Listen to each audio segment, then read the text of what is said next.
जय गुरुदेव। साप्ताहिक सत्संग। पहचान पूरे गुरु की और सच्चे परमार्थ की। परम पूज्य स्वामी जी महाराज की असीम अनुकंपा और आप सभी का प्यार दुलार। हमारा यह संस्करण विगत कुछ महीनों से सप्ताह के सोमवार के दिन प्रस्तुत किया जाता है। हमारा प्रयास होता है कि संत महापुरुषों की लिपिबद्ध वाणी को मात्र अपनी आवाज दे करके आप प्रेमी जनों को इसका रसपान करा सकें। जय गुरुदेव। सतगुरु खोज री प्यारी, जगत में दुर्लभ रतन यही। महात्मा कहते हैं कि संत सतगुरु दुनिया को उपदेश देते हैं कि यह देश से तुम्हारे साथ जाने वाली कोई चीज नहीं है। विचार करके देखो, न माँ साथ जाएगी, न बाप साथ जाएगा, न बहन, न भाई, न बेटी, न बेटा, न अपना शरीर। अगर कोई साथ जाने वाला है तो नाम और सतगुरु, और कोई तीसरी चीज यहां से साथ जाने वाली नहीं।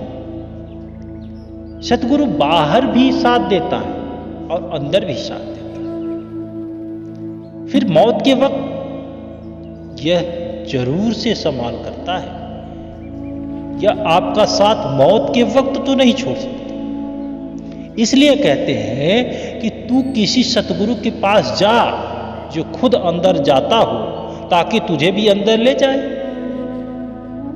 जब तू उसके पास जाएगा तो वह कहेगा कि नाम का जप कर और खंडों ब्रह्मांडों पर चढ़। जब तू अंदर चढ़ेगा, सतगुरु तेरे अंदर मौजूद है। तू सतगुरु के दर्शन करेगा। दुनिया में अगर कोई ऊंची सी ऊंची दौलत है तो सतगुरु का नाम है, सतगुरु के बताए रास्ते। सतगुरु के बिना नाम नहीं मिलता और नाम के बिना मुक्ति नहीं होती। तो गुरु नानक देव जी, कबीर साहब और अन्य महात्मा यही उपमा देते रहे कि दुनिया में सतगुरु का मिलना दुर्लभ है और नाम भी दुर्लभ है। सतगुरु दुनिया में भी साथ है, अंदर रूहानी मंडलों में भी साथ है, और परमार्थ की दरगाह में इसके सिवा कोई ऐसा साथी नहीं जो आपका साथ दे सकता है। सो गुरु के बिना हमारा कोई काम नहीं हो सकता। दुनिया में गुरु बहुत, पर दुकानदारी बहुत है। पूरा गुरु कहीं भाग्य से मिलता है। अगर मिल जाए तो आपको चाहिए कि उससे रास्ता लेकर अंदर पर्दा खोल लो। जिन पर परमात्मा की दया हो वे ही सतगुरु के पास आते हैं, और जिन पर दया नहीं वे नहीं आ सकते। आगे कहा गया कि जिन पर मेहर दया सतगुरु की, उनको दर्श दई। कहते हैं कि जिनके बहुत ही ऊंचे भाग्य हो उनको मनुष्य जन्म में सतगुरु मिलता है, और वह उन पर नाम की कृपा करता है। सतगुरु का मिलना बड़े भाग्य की चीज है। नहीं तो कौमों और मजहबों में लोगों का बंटवारा होता चला गया। किसी ने इस चीज को नहीं पाया। यह कोई छोटी दौलत नहीं। जिन पर परमात्मा दया करता है, यानी जिन्हें मुक्ति देना चाहता है, उसके साथ मिलना चाहता है, उनका सतगुरु से मिलाप होता है। सामान्य जीव सतगुरु से मिल ही नहीं सकते। जब जीव का कोटि कोटि का पुण्य एकत्रित होता है तब सतगुरु का दीदार होता है। दीदार का मतलब यह है कि सतगुरु इस मानव देह में ही अवतरित होते हैं। ये चर्म आंखें उन्हें देखती रहती है, सामान्य व्यक्ति भी उन्हें देखती है, लेकिन उनकी बातों को वही समझ सकता है जिनका पुण्य उदय होता है, जिनको वह परमपिता परमेश्वर अपने पास बुलाना चाहता है।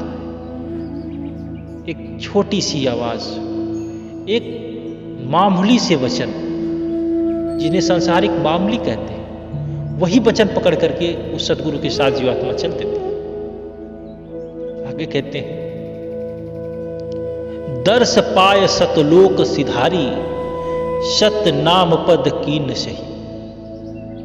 कहते हैं कि सतगुरु के दर्शन का फायदा क्या है? फिर खुद ही जवाब देते हैं कि जन्मों जन्मों की बिछड़ी हुई रूह सचखंड पहुंच जाती है। क्या कहते हैं कि ये जो जन्मों जन्मों से 84 लाख योनियों में भटक रही है, जब वो सदगुरु मिलता है तो वो बहुत प्रसन्न होती है। उसको पता चल जाता है, यह अनुभूत हो जाती है, यह एहसास हो जाता है कि अब मेरा उद्धार निश्चित है। जिनको सदगुरु ने नाम दे दिया, वे देर सवेर सतखंड जरूर पहुंच जाएंगे। खंड ब्रह्मांड पलट जाए, लेकिन संतों का वचन नहीं पलटता। जिस हृदय में नाम का बीज पड़ गया, चाहे सारा ब्रह्मांड सूख जाए, लेकिन वह नाश नहीं हो सकता, वह जरूर उगेगा। अगर सदगुरु का जीव नरक में चला जाए तो भी सदगुरु उसे नहीं छोड़ता। चाहे शिष्य गुरु को छोड़ जाए, लेकिन गुरु शिष्य को नहीं छोड़ता, क्योंकि नाम दिया हुआ है। ज्यों ज्यों शिष्य नाम की कमाई करेगा, सतगुरु अंदर में मदद देगा और धीरे धीरे सचखंड पहुंचाकर ही छोड़ेगा। आगे कहते हैं, सही नाम पाए सतगुरु से, बिन सतगुरु सब जीव वही। अब दुनिया में जितने लोग हैं वे लफ्जों को जपते, लेकिन नाम लफ्ज नहीं। जिस तरह मिश्री मिश्री या मिठाई मिठाई कहने से स्वाद नहीं आता, न कि मुंह मीठा होता है और न कि भूख मिटती है। हाँ, अगर उसको खा लो तो भूख मिट जाएगी, स्वाद आ जाएगा। इसी तरह जिसको हम अल्लाह, वाहिगुरु, खुदा, राम, रहीम कहते हैं, और अल्लाह, वाहिगुरु, खुदा, राम, रहीम लफ्ज है, हम लफ्ज जपते हैं। जब तुम 9 दरवाजा छोड़कर 10वीं गली में चढ़ोगे तो नाम मिलेगा, जो धुन करोड़ों खंडों ब्रह्मांडों से पैदा करती है, वह नाम है। अगर लफ्ज नाम है तो गुरु के पास जाने की क्या जरूरत है? कहते हैं कि जो असली नाम है वह सदगुरु के पास है। बिना सदगुरु के कौमों की कौम खाली हो गई, लेकिन वह नाम नहीं मिला। 84 के चक्कर में जीव हमेशा फंसता रहा, लेकिन वह नाम नहीं मिला। नाम हर एक के अंदर है। जब तुम उसकी कमाई करोगे, मुक्ति खुद ब खुद मिल जाएगी, वरना करोड़ों वेद शास्त्र पढ़ लो, मुक्ति नहीं मिल सकती। आगे कहते हैं, जीव पड़े 84 भर में, खान पान मद मान लई। कहते हैं कि बिना नाम मुक्ति नहीं है। बिना नाम के दुनिया के लोग बेटे बेटियों के मोह में, शराबों कबाबों की लज्जत में और काम क्रोध लोभ अहंकार की नदियां में बहते हुए धक्के खा रहे हैं। नाम की तरफ कोई नहीं आता। नतीजा यह होता है कि मौत के बाद 84 में जाना, नाना यातनाएं सहनी पड़ती, करोड़ों जन्मों में भटकना पड़ता है, फिर जाकर इस मनुष्य जन्म में आते हैं। आगे कहते हैं कि मान मनी का रोग पसरिया, बड़े बने जिन मार सही। कहते हैं कि सारी दुनिया अहंकार में फंसी हुई है। किसी को मजहब का अहंकार है, किसी का कौम का, किसी को देश का। नतीजा यह होता है कि दुनिया दुख भोग रही है। आजकल जो यूरोप में लड़ाई हो रही है, क्यों है? जर्मनी को अपना कौम, अपने देश का लिहाजा है कि हमारी सत्ता बनी रहे और कोई न रहे। इसी तरह ब्रिटेन को अपने देश की लिहाज, वह कहता है कि हम ही रहेंगे और कोई नहीं रहेगा। अमेरिका को अपने देश की लिहाज। इसी तरह बाकी कौमों और मुल्कों का हाल है। अखबारों में पढ़ो, दुनिया में प्रलय से छाई हुई है, खून की नदियां बह रही हैं। आखिर क्यों? वही कौम का लिहाज, देश का लिहाज। तोपों के आगे खड़े हो जाते हैं, कई देश के कड़ाके की सर्दी में, कई उसी में पड़े हुए हैं। उन्हें रोटियां तक नसीब नहीं आती, पहनने को कपड़ा नहीं मिलता, ठिठुरते रहते हैं। आगे कहते हैं, छोटा रहे चित्त में अंतर, शब्द माही तब सुरत गई। जब तक काम, क्रोध और मान बढ़ाई का ख्याल है, रूह अंदर नहीं जाती। यहां तक कि अगर हृदय में जरा भी मैल है तो ख्याल इकट्ठा नहीं होता। जब तक हृदय निर्मल नहीं होता, काम क्रोध बाहर नहीं निकलते, विरह की तड़प पैदा नहीं होती, प्रेम प्यार नहीं आता, तब तक रूह अंदर नहीं सिरकती, यानी अंदर नहीं जा सकती। जब अपने आप को नीचा समझोगे तब अंदर पर्दा खुलेगा। ज्यों ज्यों पर्दा खुलता है तो परमात्मा मिलना शुरू हो जाता है। वे कहते हैं कि हम नीचे हैं, फिर हमारी हैसियत क्या है? हम दुनिया को तो धोखा देते हैं, मगर जो परमात्मा हमारे अंदर बैठा है उसको धोखा नहीं दे सकते। अगर अंदर जरा भी काम क्रोध मैल है, वह दरवाजा खुलता ही नहीं है। इसलिए हमें चाहिए कि सच्चा प्रेम, सच्चा प्यार, सच्ची भक्ति, सच्चा विश्वास करें। आगे कहते हैं कि शब्द बिना सारा जग अंधा, बिन सतगुरु सब भर्ममयी। जब तक 9 दरवाजा से निकलकर यह आत्मा 10वीं गली में नहीं चलती, तारे सूर्य चंद्रमा पार करके ऊपर खंड ब्रह्मांडों पर नहीं चलती, तब तक शब्द की लज्जत नहीं आती। बिना शब्द दुनिया अंधी आई है और अंधी चली जाएगी, खाली आई और खाली चली जाएगी। यह जीव अंधा है और बहरा भी। अंधा यूं है कि हमारे अंदर करोड़ों सूर्य चंद्र, करोड़ों खंड ब्रह्मांड और खुद परमात्मा है, लेकिन यह अंदर जाकर नहीं देखता। अब बहरा इसलिए कि इसके अंदर कीर्तन हो रहा है, मीठी मीठी राग रागनियां हो रही है, शब्द हो रहा है, लेकिन यह सुनता नहीं। आगे कहते हैं कि शब्द भेद और शब्द कमाई, जिन जिन किन्ह सार लई। कहते हैं कि जिन्होंने सदगुरु से भेद लेकर शब्द की कमाई की, जो अंदर खंड ब्रह्मांडों पर चढ़े, उनका जन्म मरण समाप्त हो गया। वे परमात्मा की दरगाह में पहुंच गए। आगे कहते हैं कि शब्द रचा सतगुरु पहचानो, हम यह पूरा पता दई। अब कहते हैं कि सबसे पहले तो सतगुरु की खोज कर।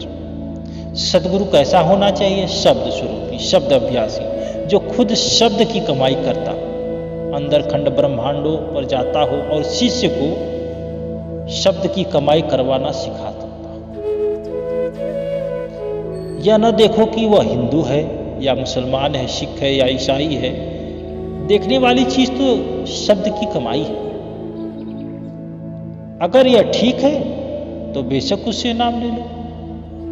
इतिहास पढ़ के देखो, कबीर साहब जिलाए थे, वीर सिंह, बघेल सिंह क्षत्रिय राजपूत राजा थे, वे उनके सेवक बने। गुरु रविदास जूते गांठने का कार्य करते थे, मेवाड़ घराने की मीराबाई उनकी सेवका बनी और क्षत्रिय राजा पीपा उनके सेवक थे। महात्मा किसी भी कौम के क्यों न हो, किसी भी मजहब के क्यों न हो, अगर वे शब्द अभ्यासी हैं तो उनसे नाम ले लो। हमें उन्हें साथ खाना पीना नहीं, रिश्ता नाता जोड़ना नहीं है, हमें तो उनके राह पर चलना है। जब हम स्कूल या कॉलेज में तालीम हासिल करने के लिए जाते हैं, हमारे मास्टर प्रोफेसर हिंदू होते हैं, मुसलमान भी होते हैं, ईसाई भी होते हैं, दूसरे भी मजहब के हो सकते हैं। हमें कभी एतराज नहीं होता कि हम इनसे नहीं पढ़ेंगे, उनसे पढ़ेंगे। हमें केवल उनसे तालीम लेनी है। इसी तरह शब्द के रंग में रंगा हुआ संत सदगुरु ढूंढ लो, चाहे वह किसी कौम का हो, किसी भी मजहब का। आगे कहते हैं कि खोलो आंख निकट ही देखो, अब क्या खोलो खोल कही, सारा ब्रह्मांड खुद खुदा वाहे गुरु अकाल पुरुष आपके अंदर है। जीते जी अंदर जाओ, पर्दा खोलो और देख लो। संत अंधविश्वास में नहीं रखते, बल्कि कहते हैं कि जो कुछ देखना है जीते जी देखना है। जिसको जीते जी कुछ नहीं मिला, उसको मरने के बाद भी कुछ नहीं मिलेगा। कहते हैं कि हमने तुम्हें पता दे दिया, वह बाहर से नहीं आएगा। जब अंदर की आंख खोलोगे मालिक मिलेगा, शांति आएगी। आगे कहते हैं कि आगे भाग तुम्हारी प्यारी, नहीं परखो तो जून रही। संतों का काम होका देना है, बता देना है। आगे कहते हैं कि हमने तुम्हें बता दिया, आगे खोजो या न खोजो यह तुम्हारी किस्मत, तुम्हारा भाग्य। अगर मनुष्य जन्म में पर्दा न खोलोगे तो वापस 84 के चक्कर में जाओगे और कभी कुत्ता, कभी बिल्ली, कभी गधा, कभी घास, कभी पूस बनोगे। अगर 84 के जेल से निकाल कर कोई निकाल करके तुम्हें मनुष्य योनि में जन्म भी दे देगा, अगर मनुष्य का जन्म व्यर्थ खो दोगे तो फिर दोबारा वही काम करना पड़ेगा। करोड़ों जन्मों का फेर पड़ा रहे। आगे कहते हैं कि कहना था सोई कह डाला, आगे खूब कही। जो कहने का हक था सो हमने कह दिया, अब तुम्हें चाहिए कि सुनकर कहना मान लो और कमाई करो। जय गुरुदेव।